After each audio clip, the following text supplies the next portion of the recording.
자, 수시논술을 준비하시는 수험생 여러분 반갑습니다.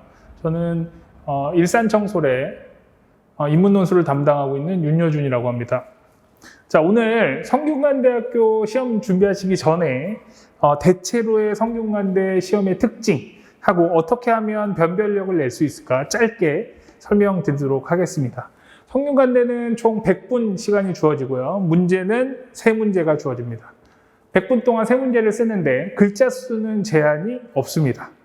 그럼 글자 수 제한 없으니까 짧게 써도 되겠다? 그렇지는 않고요.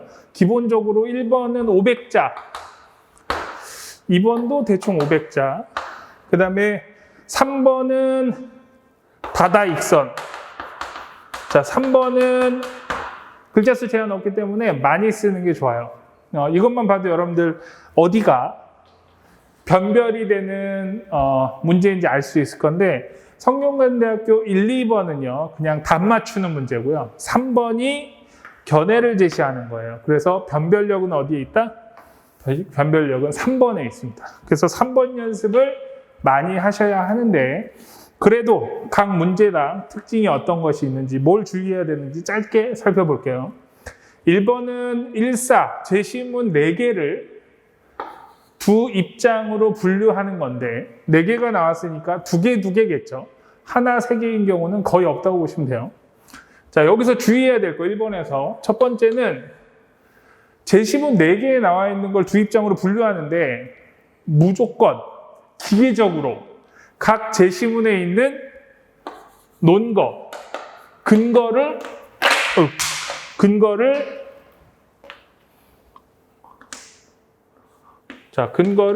모두 찾으셔야 됩니다. 요거는 기계적으로 채점되는 거예요. 대충 이렇게 흔연하게 쓰실 생각하지 마시고 각 논거를 세밀하게 다 찾아주셔야 돼요. 꽉꽉. 다 찾아주셔야 기계적 채점에서 감점당하는 일이 없습니다. 1번에서는 그걸 조심하셔야 되고요. 두 번째.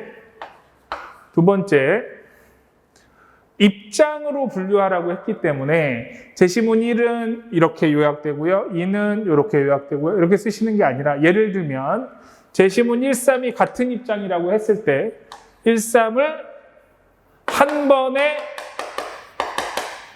서술하는 거다. 무슨 얘기냐면 1, 3, 2, 4로 나누어졌다 쳤을 때 1, 3의 내용을 1은 이렇고 3은 이렇고 하면서 각각 요약하는 게 아니라 하나의 글처럼 종합시켜주는 겁니다. 아시겠죠? 그래서 첫 번째, 기계적으로 모든 논거를 다 찾아야 된다. 누락되면 기계적으로 감점된다. 두 번째, 제시문 각각을 요약하는 게 아니라 입장으로 요약하는 것이다. 이것만 잘하시면 1번은 쉽게 넘어갈 수 있어요. 그 다음 2번. 2번은 지금 보시면 알겠지만 사례 1, 2라고 했잖아요. 성균관대의 특징이 뭐냐면 자료 해석, 즉 도표가 2개 등장하는 경우가 굉장히 많아요. 1개보다 2개 등장하는 경우가 많은데, 이 경우는 이 도표 2개가 서로 반대될 수도 있어요. 즉 앞에 나왔던 2가지 입장에 각각 매칭되는 거죠. 자료 1은 A 입장에 매칭되고 자료 2는 B 입장에 매칭되고 이런 식으로 매칭될 수 있어요. 반대되는 경우. 나머지 하나는 이 도표가 하나의 입장만을 가지고 있는 거예요. 여기 보세요. 1, 2의 자료를 해석하고 어느 입장인지 서술하시고 이렇게 나왔으니까 얘네 2개는 같은 입장을 갖고 있다, 이렇게 볼 수 있죠. 그러니까 반대는 아니죠. 이 경우에는 하나를 입장을 대변하고 있다고 볼 수 있는데, 문제는 이 도표 2개를 연결하는 경우예요. 그 각각의 도표가 상관이 없을 수도 있는데 이 도표하고 이 도표하고 만약에 연결되어 있다. 그런데 연결을 안 시켰다? 그럼 끝나는 거예요. 그래서 2번은 어느 경우에 주의하셔야 되냐? 도표가 한 입장을 옹호하고 있다. 그런데 그 2개가 각각이 아니다. 그러면 얘네들의 관계, 이 두 도표의 관계가 뭐냐? 요게 중요한 거예요. 일반적으로는 이 둘의 관계가 대부분 무슨 관계냐? 인과관계입니다. 인과관계. 자, 요거는 성균관대 문제를 많이 푸시면 거의 70, 80%는 그 경우에는 인과관계이거든요. 그래서 이렇게 나올 가능성이 제일 높아요. 그래서 요거를 연습하셔야 됩니다. 그러면 시험장에서 도표가 아무리 복잡해 보이더라도 이 두 도표의 관계가 잘 보이지 않더라도 인과로 생각하고 풀면 풀리는 경우가 많이 있거든요. 그렇게 대비하셔야 되고요. 변별은 그래도 3번에서 납니다. 3번은 많이 쓸수록 좋은데요. 왜냐하면 많이 쓴다는 게 글을 길게 쓴다는 게 아니라 여기에 논점이 많을수록 좋은 거예요. 논점이 많을수록 좋은 겁니다.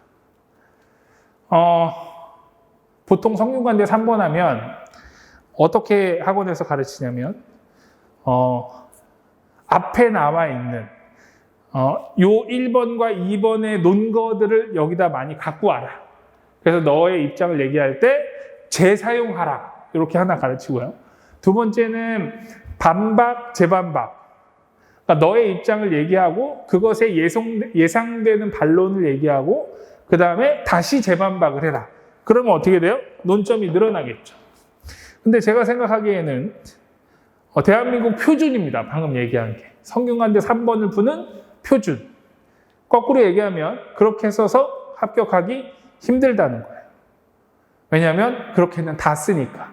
그래서 그거보다 더 구체적이고 임팩트 있는 논거를 찾는 훈련을 반드시 하셔야 돼요. 대치동 가면 누구나 합니다. 반박, 재반박, 앞에 있는 논거 가져와라. 그거 가지고는 합격하기 힘들다. 그래서 여러 가지 전략 전술이 3번에 들어가야 됩니다. 그 훈련을 하셔야만 성균관대 합격 가능성이 있지, 단순히 그렇게 글만 뜨끈하게 잘 쓰고 앞에 나와 있는 논거 대충 잘 갖고 와서 정리하고 이런 식으로는 성균관대 합격하기 힘들다. 여기서 여러분들의 창의성을 보여주셔야 됩니다. 혹은 지식을 보여주셔야 된다.